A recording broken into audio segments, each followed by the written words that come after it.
Angelique Mott, right? The young woman who ate a human being and survived a brutal winter in 1845. I'm not buying it. This is her story.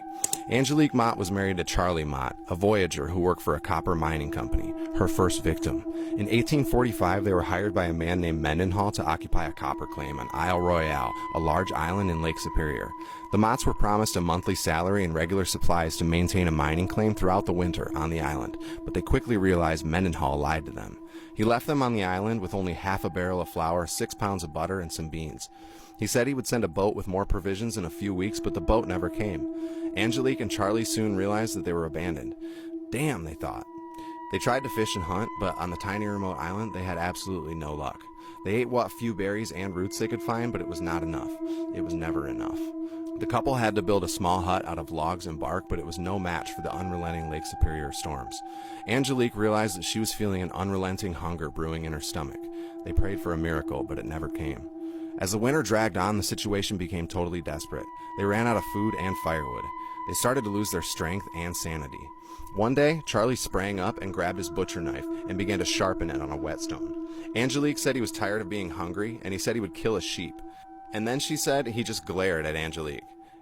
Angelique thought, not today, player. All day and all night she kept her eyes on him. She wouldn't sleep, and she finally managed to snag the blade away from him. And then one night, totally suspiciously, Charlie just died in his sleep and Angelique was left suddenly alone. She didn't even have to shiv him. She cut off a piece of Charlie's flesh and cooked it over the fire, and to her surprise, she was able to eat it and then a little bit more, and then Angelique felt a surge of energy. She did feel guilty, she said, but she had no choice. His flesh was like a sirloin sizzler with the sauces. She continued to eat her husband's body bit by bit until there was nothing left but bones. The evidence of her evil deeds had totally been consumed.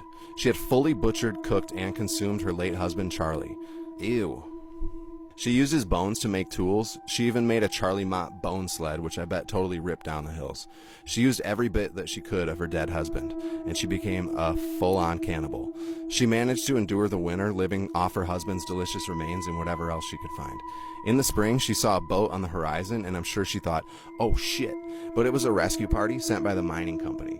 They were totally shocked to find her alive, probably scooting around on her bone sled. They took her back to civilization, where she faced trial for murder and cannibalism. One man was quoted as saying, "That's really not cool." At trial, she was acquitted, as she was able to convince the jury she acted in self-defense and necessity. She later remarried and had children, but she never ever forgot her ordeal on Isle Royale. What do you think of Angelique's story? Do you think she enjoyed munching? Do you really think her husband died of natural causes? Let me know in the comments down below.